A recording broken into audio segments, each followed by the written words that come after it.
इस चैनल पर स्वागत है। लास्ट वीडियो में हमने 60 क्वेश्चंस करे थे और आज की वीडियो में सिमिलरली हम लोग 60 क्वेश्चंस करेंगे जो कि इम्पॉर्टेंट है। गारंटी तो नहीं देता हूँ, लेकिन यहाँ से क्वेश्चंस ज़रूर आ सकते हैं। ठीक है, तो करके जाने में क्या दिक्कत है। तो यहाँ पर 60 क्वेश्चंस कर लिए थे और उससे आगे बढ़ाते हम लोग 60 तक कर लिए थे ना, मेरे हिसाब से कर लिए थे, 60 तक हो गया था। ठीक है, हाँ हो गया था। अब नेक्स्ट क्वेश्चन है, which of the following is used as the filler in rubber tyres. जितने भी रबर टायर्स होते हैं उनमें फिलर्स के तौर पे किसका यूज़ किया जाता है। 4 ऑप्शन है आपके आंखों के सामने, आपके हिसाब से कौन होगा। यूरिया, सॉरी 61 देखो, ग्रेफाइट, कोल, कोक, कार्बन ब्लैक। कौन आंसर हो जाएगा इसका। इसका सही आंसर क्या हो जाएगा, कौन सा ऑप्शन आपको लग रहा है कि सही होना चाहिए। क्वेश्चन पूछा गया है कि which one of the following is used as a filler. Filler के तौर पे किसका यूज़ किया जाता है रबर टायर में। ग्रेफाइट का या कोल का, ए या बी। तो जिन्होंने भी ए मारा है गलत, जिन्होंने भी बी मारा है गलत, जिन्होंने सी मारा है गलत। Option number D is correct answer. Carbon black को यूज़ किया जाता है एज अ फिलर रबर, जो भी टायर वगैरह तुम देखते हो, गाड़ी का, ट्रक का, जितना भी। Next question, which one of the following fertilisers has a more nitrogen content. ठीक है, सभी यहाँ पर फर्टिलाइजर्स के नाम दिए गए हैं, लेकिन इनमें से पूछा गया है ना कि सबसे ज़्यादा नाइट्रोजन कंटेंट किस में होता है। यूरिया में या अमोनियम नाइट्रेट में। तो जिन्होंने यूरिया बोला है बिल्कुल सही, राइट आंसर यूरिया ही होगा। इसमें सबसे ज़्यादा क्या होता है, नाइट्रोजन होता है, नाइट्रोजन पाया जाता है यूरिया में। अब अगला क्वेश्चन है, dialysis is the used for the people with defective kidneys. Okay, it involves the process of what. Adsorption, osmosis, diffusion, electrophoresis. बहुत ही इजी क्वेश्चन है। बहुत सारे लड़के बोलेंगे option number C is correct answer. तो कहीं सी होगा क्या। सीधा हो जा भाई, तू टेढ़ा काहे हो गया। 1 मिनट भाई लोग, हाँ अब सही है। बताओ क्या होगा इसका आंसर। 63 का ऑप्शन नंबर सी गलत है। ऑस्मोसिस प्रोसेस होता है। ठीक है, ऑस्मोसिस प्रोसेस में ही डायलिसिस का जो है यूज़ किया जाता है with defective kidneys. Option number B is the correct answer. 63 का बी। ठीक है, 64 का क्वेश्चन देखो। 64 का question, water is a compound. Water कैसा है, कंपाउंड है, बिकॉज 4 रीजन दिए गए हैं, 4 रीजन में एक रीजन सही है। कौन है वो वाला। 64 का, अच्छा 64 छूट गया। अच्छा 65 पहले बना लो, उसके बाद 64 देख लेंगे। 65 का क्या हो जाएगा, option number A B C D. Water is a compound because it exist as a solid and liquid और gas. Water exist as a solid and liquid and gas. Water तीनों फॉर्म में पाए जाते हैं, ये कहना सही है कि नहीं। बोलेंगे जी सर, कह सकते हैं। वाटर सॉलिड फॉर्म में भी पाया जाता है, आइस जो होता है सॉलिड ही तो होता है। वाटर गैसियस फॉर्म में भी पाया जाता है, वाटर वेपर्स जो होते हैं वो गैसियस होते हैं, और वाटर तो लिक्विड होता ही है। तो ये तीनों फॉर्म में पाया जाता है, तो क्या कह सकते हैं कि इसी कारण ये कंपाउंड है।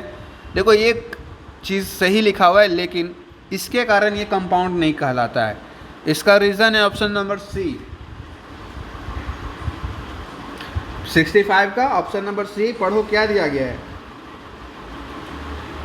पढ़ने की कोशिश करो, सब कुछ सुन सुन के नहीं याद होगा, खुद से पढ़ोगे तब याद होगा। मैं तो बोल ही रहा हूँ लेकिन खुद से भी पढ़ो।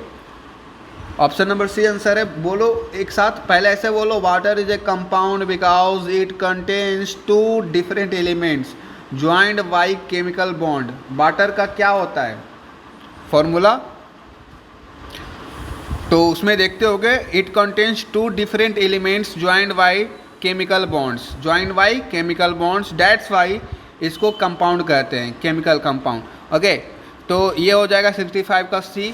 66 का देखते हैं। Of the following metals which one is used as a pollute the air of a big city. Pollute the air of big city, कौन है इसमें से? 4 मेटल दिए गए हैं, कॉपर, क्रोमियम, लीड, कैडमियम। इन चारों में से कौन सा ऐसा मेटल है जो कि पल्यूट कर रहा है हमारे बिग सिटीज़ को? कौन सा हो जाएगा? कॉपर तो नहीं होगा, बिल्कुल गलत। कॉपर होगा? तुम लोगों को क्या लगता है होगा? लीड हो सकता है लेकिन कॉपर नहीं। 66 का जी हाँ, लीड ही होगा। Option number C is correct answer, lead. Lead जो है ये तुम वाटर पोल्यूशन का एक चैप्टर ही होता है, इकोलॉजी में पढ़ना होता है, क्लास 12th बायोलॉजी के लास्ट चैप्टर में, या फिर ये तुमको पढ़ना होगा, केमिस्ट्री में भी पढ़ाया जाता है, ज्योग्राफी में भी पढ़ाया जाता है, इन्वायरमेंट वाला चैप्टर में पढ़ाया जाता है। तो अगर तुमने पढ़ा होगा पोल्यूशन वाला, वाटर एयर पोल्यूशन खास करके, तो ये समझ में आता होगा। लीड, लीड एक ऐसा मेटल है जो कि बहुत ही एयर पोल्यूशन कराता है। ठीक है, नेक्स्ट क्वेश्चन है, the element present in the largest amount in rocks and mineral is. Rocks and mineral में सबसे ज़्यादा मात्रा में, प्रचुर मात्रा में पाया जाने वाला एलिमेंट कौन है? कार्बन या सिलिकॉन, हाइड्रोजन या एल्युमिनियम? हाइड्रोजन, हाइड्रोजन 67 का सिलिकॉन होगा भाई, सिलिकॉन, एसआई हो जाएगा silicon. Okay, option number B is correct answer. Next, which of the following is the lightest metal. आता है क्वेश्चन, और ये तो स्टैटिक जीके का पार्ट भी है, तो याद होना चाहिए तुम लोगों को। दुनिया का सबसे लाइटेस्ट मेटल कौन सा है? लिथियम है, मरकरी है, सिल्वर है या लेड है? तो जिन्होंने भी मरकरी बोला है बेवकूफ़ हो तुम। मरकरी से भी हल्का चीज़ होता है यार, मरकरी से भी हल्का एलिमेंट है, मेटल है दुनिया में, तो मरकरी तो नहीं होगा, सिल्वर भी नहीं होगा, लेड भी नहीं होगा। ऑप्शन नंबर सी लिथियम हो जाएगा। लिथियम। नहीं विश्वास है? गूगल कर लेना, ठीक है।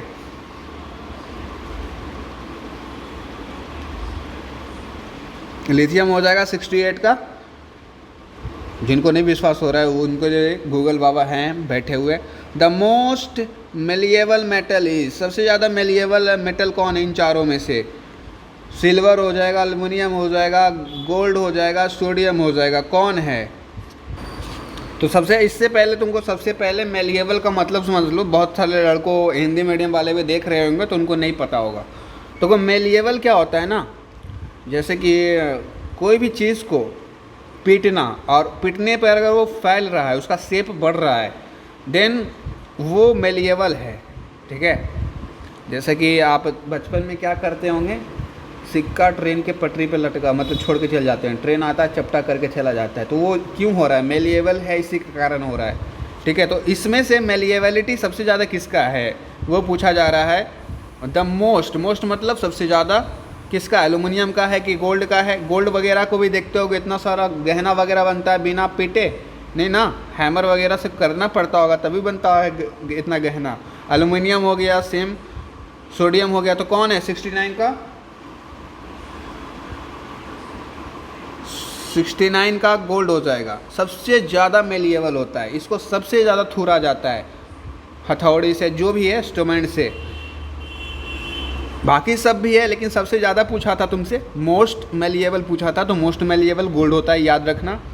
Balloons are filled with, balloons में क्या भरा हुआ होता है? तुम लोग बहुत बर्थडे मनाते हो, बताओ बैलून में तुम लोग जो फूंकते हो बैलून के अंदर जो हवा होता है वो क्या होता है, हीलियम होता है या ऑक्सीजन? दो ऑप्शन है, option number C and D तो गलत है। अच्छा, option number C and D भी ले लेते हैं, चलते हैं देखते किनको आता है। बताओ, बहुत तेज हो ना, बैलून वगैरह बहुत फुलाए होगे। ये बहुत इजी क्वेश्चन है, बहुत लड़कों बना दिए होंगे, मुझे लगता है कि 90% लड़के आंसर दे चुके हैं, कुछ ही लड़के होंगे जो इसमें फंस रहे होंगे। तो क्वेश्चन नंबर 70 का आंसर क्या होगा? हीलियम, ए। ठीक है, ऑक्सीजन बहुत सारा लड़का मार के आता है, नहीं भाई नहीं, ऑक्सीजन नहीं होता है, बैलून में जो गैस भरा हुआ होता है वो हीलियम होता है। Which of the following is use as the beauty parlours for the hair setting? देखो, जाओ ब्यूटी पार्लर में बहुत सारी लड़कियां जाती है तो उनका हेयर वगैरह सेट किया जाता है, ऐसे ऐसे घुमा घुमा के कैसे करता है समझ में नहीं आता है, लेकिन सेट किया जाता है। लड़की लोग जानती होगी इसके बारे में। तो बताओ, लड़की लोग से ही मैं पूछता हूँ, गर्ल्स बताइए कि which of the following is used in beauty parlours for hair setting? Chlorine का कि सल्फर का कि फॉस्फोरस का या सिलिकॉन का, किसका? तो जिन्होंने बोला है क्लोरीन गलत, जिन्होंने सल्फर बोला बिल्कुल सही। सल्फर होता है हेयर सेटिंग वगैरह जो काम करती हैं पार्लर वाली, वो इनका यूज़ करती है, सल्फर का मात्रा होता है उसमें। चलो अब देखते हैं आगे। विच of the following is the lightest gas? Very very important question, static GK का पार्ट भी है, ये तो तुमको सबको पूछ सकता है ये वाला क्वेश्चन, बीए बीएससी बीकॉम वाला सबको स्टैटिक जीके है ना, इसी कारण। लाइटेस्ट गैस कौन सा है? Nitrogen, hydrogen, ammonia, carbon? तो जिन्होंने ऑप्शन नंबर डी बोला है, डी के ऊपर वाला सही है, ऑप्शन नंबर बी। डी नहीं होगा भाई, लाइटेस्ट होता है हाइड्रोजन, ठीक है, लाइटेस्ट हाइड्रोजन। देखो ये सारे क्वेश्चन जानते हो कहाँ से बने हैं? केमिस्ट्री के क्वेश्चन से, सारे के सारे जितना भी मैंने करा रहा हूँ ऊपर में, और सारे के साथ मेटल्स एंड नॉन मेटल्स वाले चैप्टर से क्वेश्चंस बने हुए हैं। मेटल्स एंड नॉन मेटल्स एक चैप्टर है, केमिस्ट्री में पढ़ना होता है, क्लास 12 में भी था, क्लास 10 में भी पढ़ना था, तो वहीं से ये सारे क्वेश्चंस बने हैं। मेटल से रिलेटेड, गैस से रिलेटेड, गैस वाला चैप्टर जानते हो, 12th में एक चैप्टर है, 11th में चैप्टर है स्टेट ऑफ मैटर करके, उन चैप्टर से ये सारे क्वेश्चंस बने हैं, गैस सॉलिड वगैरह। तो ये मिक्स क्वेश्चन है, यहाँ पर तुमको बायोलॉजी के भी क्वेश्चन मिल जाएगा, यहाँ पे तुमको केमिस्ट्री का भी क्वेश्चन मिल जाएगा, ठीक है, तो इसीलिए सबको देख के जाना है। तो कहाँ तक कर लिए थे हम लोग? 72 तक हो गया चुका था, अब 73 को देखते हैं बाबू। Which one of the following is not a mammal? देखो ये बायोलॉजी का क्वेश्चन है और जूलॉजी का, खास करके मैमल जानवर की बात करी गई है। तो विच one of the following is not a mammal? इनमें से 4 हैं। मैमल एक ग्रुप होता है जिनके अंदर मेमोरी ग्लैंड पाई जाती है। मेमोरी ग्लैंड, देखो मेमोरी ग्लैंड और मैमल नाम मिलता जुलता नहीं लग रहा है? हाँ, तो मेमोरी ग्लैंड किन में नहीं पाया जाता? इन 4 गो में से। बैट, चमगादड़ के पास मेमोरी ग्लैंड होता है जिससे वो अपने बच्चे को दूध वगैरह पिलाए, तो बैट के पास होता है क्या? 73। डक विल्ड प्लेटिपस के पास होता है, शार्क के पास होता है कि वेल के पास होता है? इनमें से एक ऐसा है जिनके पास मेमोरी ग्लैंड एब्सेंट है, कौन है? 73।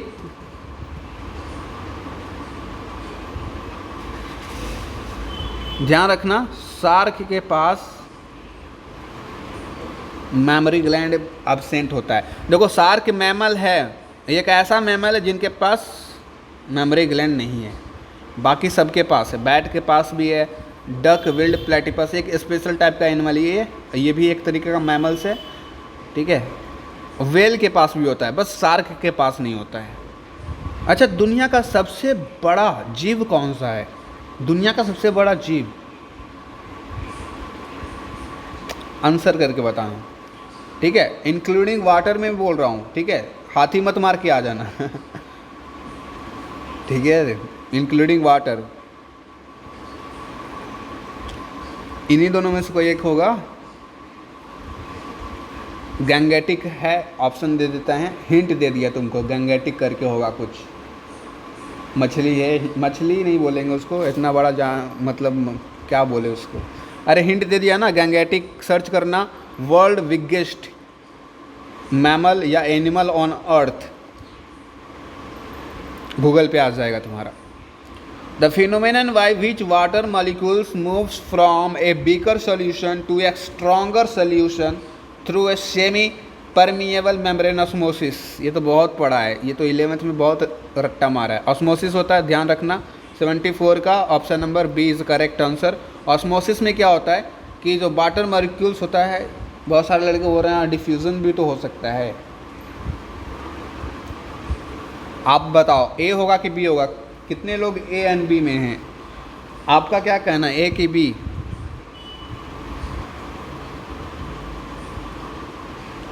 डिफ्यूज़न एक अलग प्रोसेस भाई। डिफ्यूज़न मतलब डिफ्यूज़ होना, बिखरना।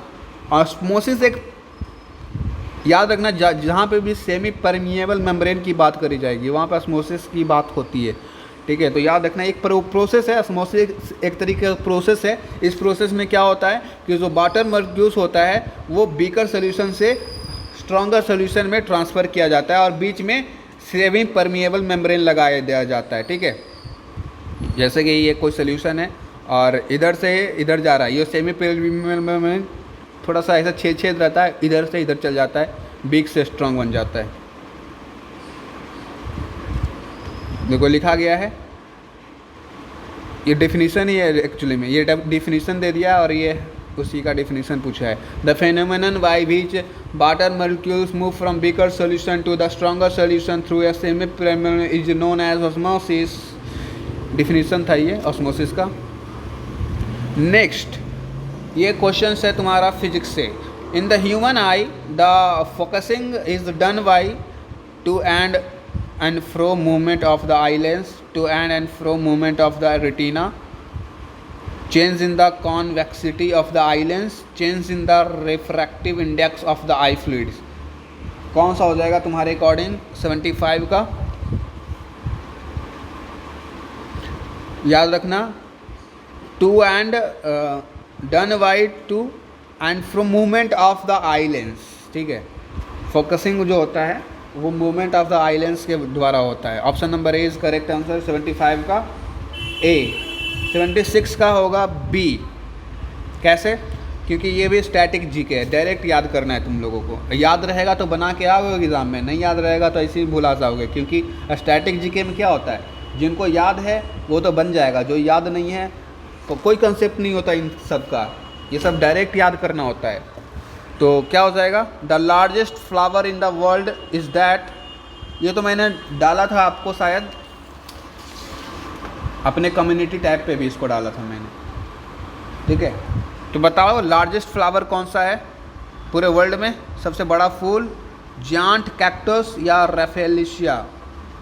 लोटस तो नहीं होगा, लोटस छोटा सा होता है। ये दोनों में बताओ, बी एंड सी में बताओ। 76 का बी और सी। बी रैफेलिशिया, याद रखना, दुनिया का सबसे बड़ा फूल। Which vitamin is provided by the sunlight? Vitamin D. Very very easy question यार। विच ऑफ द फ्लोइंग, अच्छा विटामिन से तुम्हारे क्वेश्चंस आएंगे। बायोलॉजी वाले जितने भी स्टूडेंट हैं, पीसीबी वाले खास करके, विटामिन एंड डिजीज़ वाला चैप्टर पढ़ लेना। इसका पीडीएफ मैंने डाल दिया है, अगर मेरे पास टाइम होगा, देखो क्योंकि मेरा भी एग्ज़ाम है 2 दिन बाद, वो भी फाइनल ईयर का, तो बहुत ज़रूरी एग्ज़ाम है। अगर वो नहीं करेंगे तो मेरा ग्रेजुएशन नहीं कंप्लीट होगा। तो देन हम भी बिज़ी रहते, तो क्या करना है ना, वो पीडीएफ मैंने दे दिया है मैं अपने टेलीग्राम पे, तो वहाँ से जा कर के देख लेना तुम लोग एक बार। मुझे टाइम मिलता है तो मैं उसको भी वीडियो बना के ज़रूर डालूँगा, टाइम मिलेगा ज़रूर, ठीक है? विटामिन डी, विटामिन वाला चैप्टर इम्पॉर्टेंट है सबके लिए, क्योंकि जीके का पार्ट है वो विटामिन वाला चैप्टर। अच्छा, खट्टे फलों में क्वेश्चन पूछते हैं, खट्टे फलों में कौन सा विटामिन पाया जाता है? विटामिन सी, याद रखना। अच्छा, ये विटामिन वाले चैप्टर में मैं पढ़ाऊँगा, जैसे कि नींबू में कौन सा विटामिन पाया जाएगा? Vitamin C. जितना भी खट्टा फल रहेगा उनमें विटामिन सी मार देना। Which of the following disease is caused by the bite of mad dog? Mad dog के काटने से कौन सा बीमारी होता है? देखो मैंने बोला ना, डिजीज़ वाला चैप्टर एंड विटामिन वाला चैप्टर दोनों इंपॉर्टेंट है और दोनों के दोनों बायोलॉजी के चैप्टर हैं। तो इसमें 4 बीमारी दिए गए हैं, हाइप्रोफोबिया, हाइड्रोसिफेटस, हाइड्रोपेट्रिनियम, हाइड्रोशिली। 4 ऑप्शन है, कौन सा हो जाएगा? 78।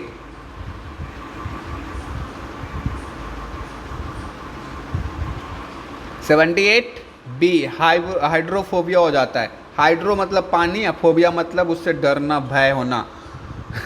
मैड डॉग काटने से ये बीमारी हो जाता है इंसान में, ठीक है, हाइड्रोफोबिया।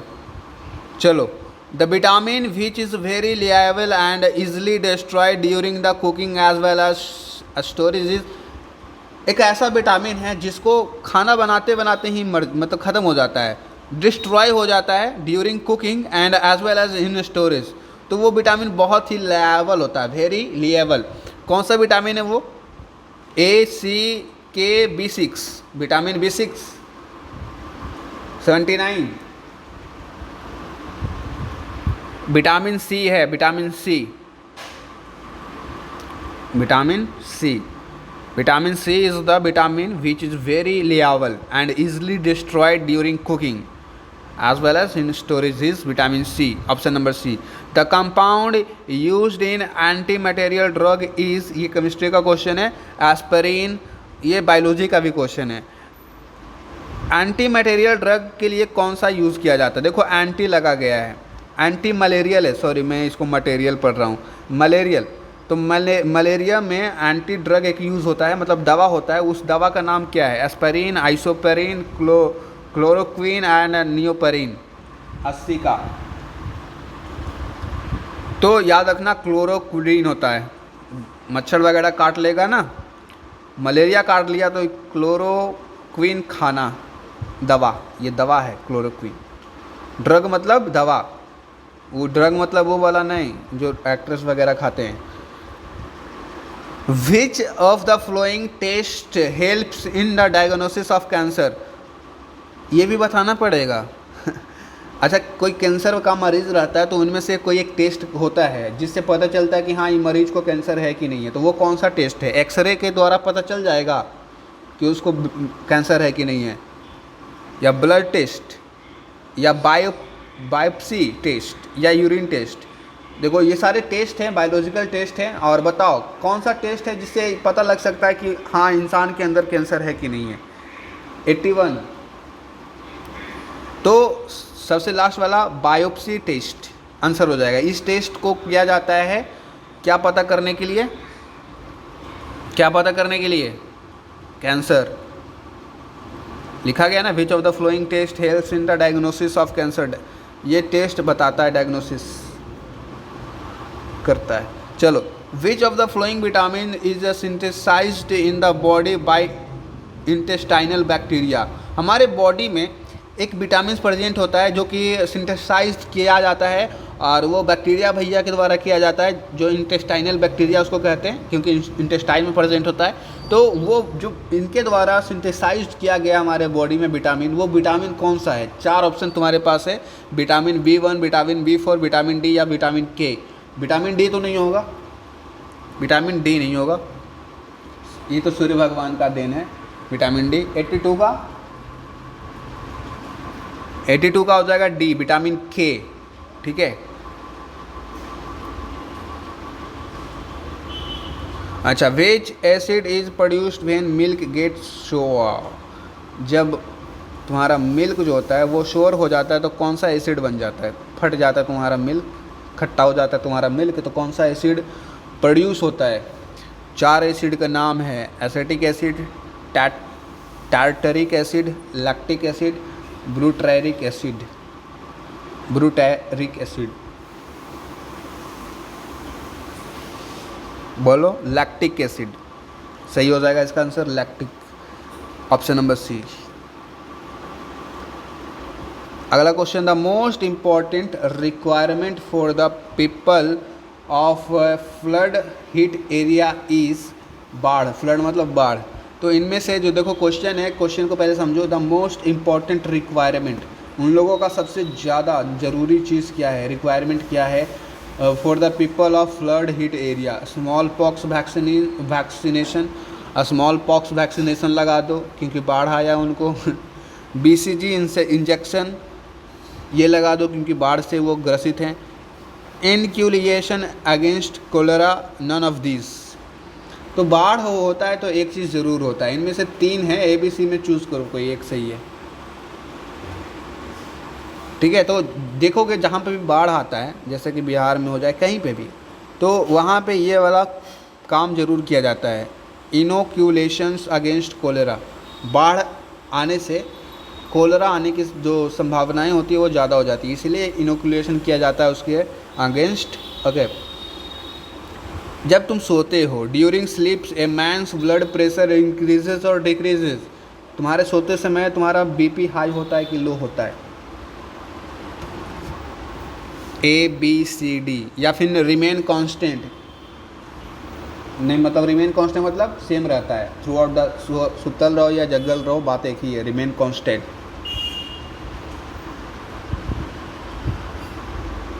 ठीक है, तो हमारा जो बीपी है ना वो कांस्टेंट नहीं रहता है, वो फ्लक्चुएट करते रहता है, ना बढ़ता है ना घटता है, ऊपर नीचे होते रहता है। फ्लक्चुएट मतलब ऊपर नीचे होते रहना, फ्लक्चुएट होने रहना। चलो, sugar syrup is used for the preservations of fruits because it kills the microorganism present in them, helps to improve the taste and flavor। B हो सकता है।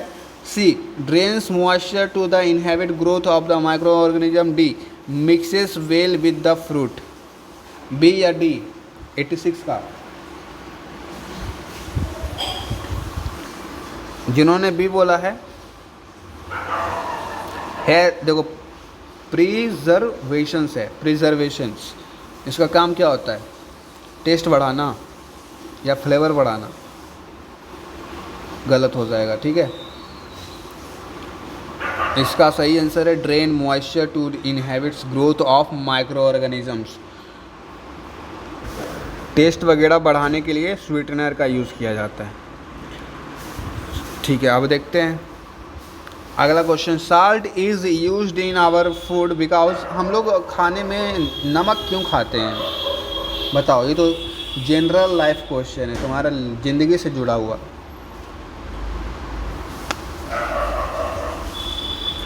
It's makes the food tasty. बकवास है sir, ये कौन सा option है? ऐसा ऑप्शन दिया है, mood makes the food tasty. देखो, अगर तुम आम लाइफ मतलब नॉर्मल सोचो तो ये सही है, क्योंकि नमक ना हो तो फूड टेस्टी ना होगा, तो ये नॉर्मली सोचो तो सही है, लेकिन साइंटिफिकली सोचना है तुमको। साइंटिफिकली कौन सा हो जाएगा? 87 का सी हो जाएगा, 87 का C. Salt is used in our food because it helps in the production of hydrochloric acid required to digest the food. ठीक है, सॉल्ट जो होता है हमारे पेट में जा कर के हाइड्रोक्लोरिक एसिड को प्रोड्यूस करता है, जिसके कारण क्या होता है, HCl आने के कारण हमारा जो फूड है ना वो पच सकता है, डाइजेस्ट हो पाता है। तो HCl बहुत बड़ा रोल प्ले करता है डाइजेशन का, डाइजेस्टिव सिस्टम में, इसीलिए साल्ट का यूज़ किया जाता है। ठीक है, बाकी सभी ऑप्शंस गलत हैं। It sweat and lose the salt, option number D भी बकवास कर रहा है। It makes water absorb food particles better. The vitamin which generally exerted by the humans in urine. अच्छा, हमारे यूरिन में सबसे कौन सा विटामिन पाया जाता है, एक्सर्ट किया जाता है? बताओ। हमारे टॉयलेट यूरिन में vitamin A, vitamin C, vitamin D, vitamin A, C, कौन होगा? A B C D E F G H I, कौन vitamin? Vitamin C. A person who lives exclusively on milk, egg and bread is likely to become a victim of। एक इंसान है को मान लेते हैं, कोई एक छोटुआ है जो है उसको बस दूध पीना है, अंडा खाना है और ब्रेड पे ज़िंदा रहना है, यही 3 चीज़ है उसकी दुनिया में खाने के लिए। ठीक है, तो वो इंसान में खतरा होता है किसका?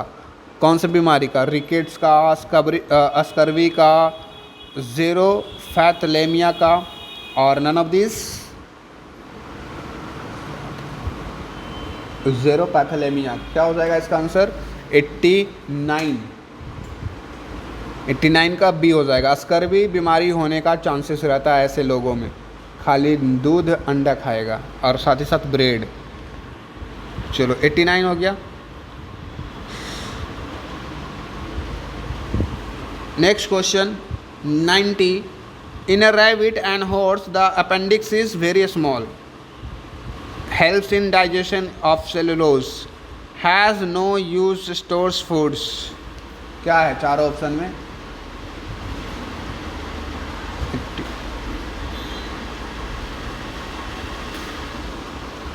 इनका जो रैबिट होता है या घोड़ा होता है, हॉर्स, दोनों का जो अपेंडिक्स से होते हैं, अपेंडिक्सिस, ठीक है, वो digestion of cellulose, helps in the digestion of cellulose में हेल्प करता है ये। A girl ate sweets while fanning in the flies away, due to this she suffered from disease diagnosed as tuberculosis, TB होगा, cholera होगा, diphtheria होगा या kwashiorkor होगा, kwashiorkor. कोई लड़की है जो खाली मीठा खाती है, while fanning the flies away, तो उनमें एक खतरा होता है सफरिंग का, किस एक बीमारी का, कौन सा है वो?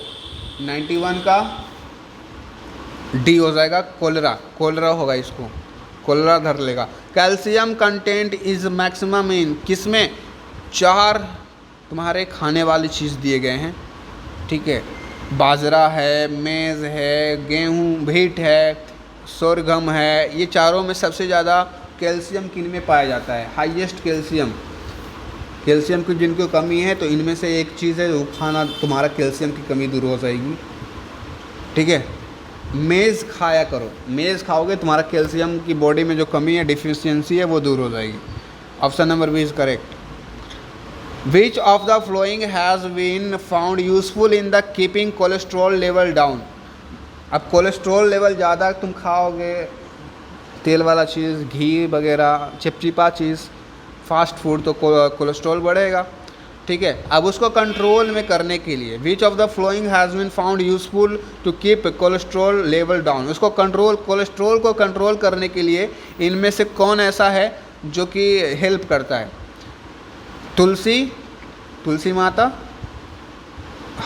टर्मरिक, हल्दी, ठीक है, गार्लिक, गार्लिक हो जाएगा 93 का, टर्मरिक या गार्लिक। हमारे आयुर्वेदिक में इनका बहुत महत्व है, हल्दी वगैरह का।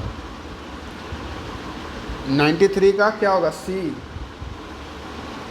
सी 93 का C. Ready source of energy available for athletes is, athletes लोग कार्बोहाइड्रेट्स बहुत खाते हैं क्योंकि उनको एनर्जी चाहिए होता है, दौड़ना होता है, भागना होता है। विराट कोहली ले लो या क्रिकेट, हॉकी ले लो, हॉकी में कितना भागते हैं, फुटबॉल में कितना भागना होता है, नीरज चोपड़ा को कितना दौड़ना होता है, तो उन सभी को कार्बोहाइड्रेट्स दिया जाता है। देखो सभी चीज़ इंपॉर्टेंट है, प्रोटीन्स भी ज़रूरी है, फैट्स भी ज़रूरी है, विटामिन भी ज़रूरी है, फैट्स वगैरह कम, लेकिन कार्बोहाइड्रेट सबसे ज़्यादा ज़रूरी है। तो 94 का ए हो जाएगा, ठीक है। The biggest source of energy is carbohydrate. अच्छा, मिल्क हो गया, चीज़ हो गया, eggs are the source of vitamin. ये हाँ, विटामिन वाले चैप्टर में तुमको मैं पढ़ाऊँगा, वैसे यहाँ पर देख लो, क्या पता मैं पढ़ाऊँ या ना पढ़ाऊँ, मैं बोल रहा हूँ कि कोशिश करूँगा, बस देखते हैं पढ़ा पाते हैं कि नहीं, क्योंकि एग्ज़ाम आपका 1 दिन बाद है, ठीक है। मेरा एग्ज़ाम 2-3 दिन बाद, 3 दिन बाद है, तो कुछ पढ़ना भी पड़ता है ना एग्ज़ाम के लिए। 95 का हो जाएगा विटामिन ए। विटामिन ए जो होता है वो मिल्क में पाया जाता है, विटामिन ए चीज़ में पाया जाता है, मिल्क से बना है चीज़, तो मिल्क में ए पाया जाएगा तो चीज़ में नहीं पाया जाएगा। अच्छा, अंडा में भी विटामिन ए पाया जाता है, ठीक है। विटामिन डी मिल्क में पाया जाता है कि नहीं? पाया जाता है, चीज़ में भी और एग्स में भी। तो option number D is correct answer. अब ये पास्चुराइजेशन वाला है, देखो, for the pasteurisation of milk by flash method, milk is heated to the temperature of milk को पास्चुराइजेशन करने के लिए मिल्क को कितने टेम्परेचर पे गर्म करना होता है? 10 डिग्री सेल्सियस या 100 डिग्री? 10 सबसे कम है और 100 सबसे ज़्यादा है, और 37 और 72 बीच में दोनों। तो 72 डिग्री सेल्सियस इसका सही आंसर है। Transfer of genetic information from one generation to the another generation is known as. Transfer वाला काम कौन करता है? ट्रांसफ़र आरएनए करता है, नाम में ही ट्रांसफ़र लगा हुआ है, tRNA. The unit structure of which gene is made up of. जो हमारा यूनिट स्ट्रक्चर होता है of which gene is made up of nucleotides, endoplasmic reticulum. तो यहाँ पर देखो जीन के बारे में पूछा है, तो ये सब इंडोप्लाज्मिक रेटिकुलम नहीं होगा, ये सभी तो न्यूक्लियस के पार्ट हैं, न्यूक्लियोटाइड्स। डीएनए या आरएनए? डीएनए, ठीक है। हमारे जीन कहाँ पे प्रेजेंट होता है? डीएनए में, ठीक है। Rigidity of cell wall is due to. Cell wall जो होता है, सेल के बाहर जो वॉल होता है वो सेल वॉल उस बहुत ही रिजिड होता है, वो क्यों होता है वही पूछ रहा है। Rigidity of ball is due to chitin. Okay, पढ़ते ही आंसर आ जाता है 99 का। 99 का ए या बी? ए या बी? ए या बी? बाकी सी डी गलत है। चिटिन, लिग्निन होगा आंसर इसका, ठीक है, lignin, option number B. Cell theory, ये तो मैंने करवा रखा है। सेल थ्योरी बताओ किनके द्वारा प्रपोज किया गया? रॉबर्ट हुक के द्वारा, विलियम हेनरी के द्वारा, या स्केल्डेन या स्वान के द्वारा? स्केल्डेन स्वान के द्वारा, तो यही होगा आंसर, ये दोनों मिलके किए थे, ऑप्शन नंबर सी, ठीक है। सेल थ्योरी उन्होंने दिया। सेल वाला चैप्टर मैंने पढ़ाया था, पहला ही क्लास था बायोलॉजी का, देख लेना उसमें जाके। Which of the following pairs belongs to the category of cold blooded animals? अब देखो, cold blooded animals, warm blooded animals, exothermic, endothermic, ये सभी एनिमल्स जूलॉजी के क्वेश्चन है ये। इनमें से पूछा गया है कि कौन ऐसा पेयर्स है जो कि कोल्ड ब्लडेड एनिमल्स है। कोल्ड ब्लडेड एनिमल्स वैसा एनिमल्स होता है जो कि अपना बॉडी का जो टेम्परेचर है ना, वो समय अनुसार, मतलब बाहर के इन्वायरमेंट के अनुसार चेंज कर सकता है, चेंज करने की क्षमता उसके अंदर होती है। लेकिन इंसान, हम लोग, हम लोग वार्म ब्लडेड एनिमल्स हैं। हमारा बॉडी ठंडा में भी अंदर में उतने टेम्परेचर रहेगा, और गर्मी में भी तुम्हारे बॉडी के अंदर उतना ही टेम्परेचर रहता है।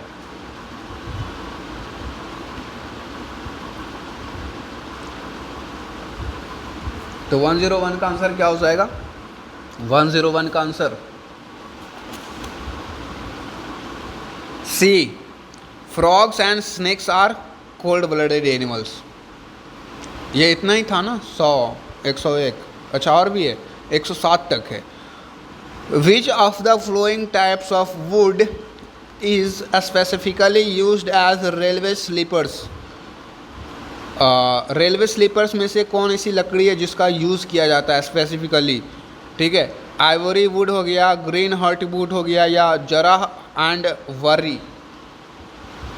एंड ऑप्शन नंबर ए में है महागनी। तो 102 का ए ही हो जाएगा, mahogany. From the biological evolutionary point of view the human heart is close to the heart of. Human का जो हार्ट है वो किसके हार्ट के क्लोज है माना जाता है? मतलब हमारा हार्ट किससे मिलता जुलता है? कौवा से, कौवा बोल दिया यार, गाय, काउ मतलब गाय, cow, monkey, rabbit, pig, cow, monkey, rabbit, pig. 103 का यहाँ पर हो जाएगा सुअर। ह्यूमन का दिल सुअर के दिल से मिलता है। तो अब बोलना जाके अपनी गर्लफ्रेंड या बॉयफ्रेंड को, सुअर हैं हम। आगे देखते हैं, Alzheimer's disease in human beings is characterized by the degeneration of kidney cells या नर्व सेल। देखो हमारे बॉडी में ढेर सारे सेल्स है, टाइप्स ऑफ सेल्स बहुत सारे हैं। किडनी, जो किडनी सेल्स बनाता है, वह वैसा सेल्स जो किडनी बनाता है उसको किडनी सेल कहते हैं। ब्रेन में जो सेल्स प्रेजेंट होते हैं उसको ब्रेन सेल्स कहते हैं। नाम से पता चल रहा होगा कि नर्व सेल मतलब क्या, लीवर सेल मतलब क्या। तो यहाँ पर क्वेश्चन ये नहीं है, क्वेश्चन ये है कि जो ये अल्जाइमर्स बीमारी है वो किसके डीजेनरेशन के द्वारा होती है। डीजेनरेशन मतलब डीजेनरेट होना, बिखर जाना।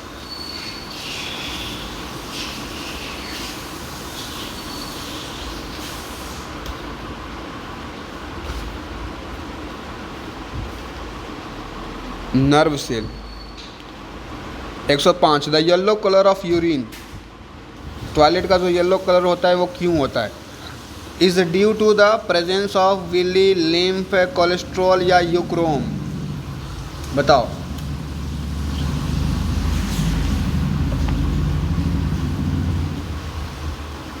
यूक्रोम, ऑप्शन नंबर डी याद रखना। वैसे भी ट्रिक बना लेना, यू से यूरिन, यू से यूक्रोम।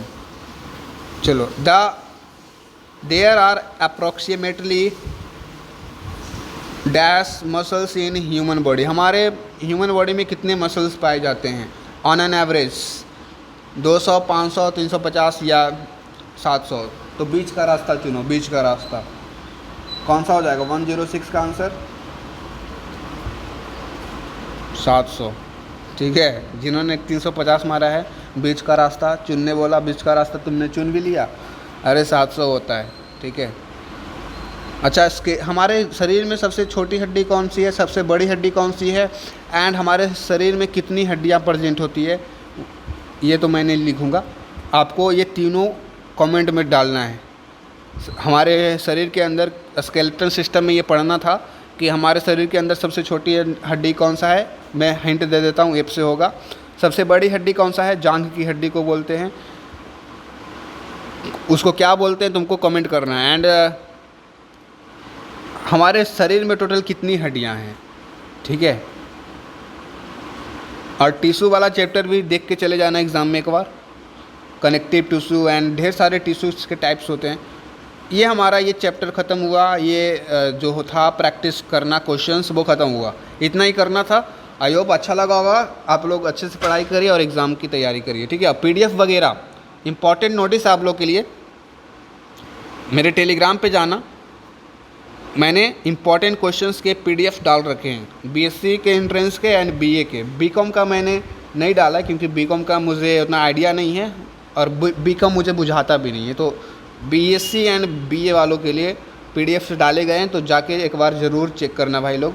ठीक है। BCom में जो चैप्टर्स है ना, क्या क्या चैप्टर है वहाँ पर, अकाउंटेंट, एंटरप्रेन्योर, मेरे समझ के बाहर है, तो उसको मैं नहीं पढ़ा सकता हूँ। ठीक है। फिलहाल आज के लिए इतना ही। Thank you for watching my video.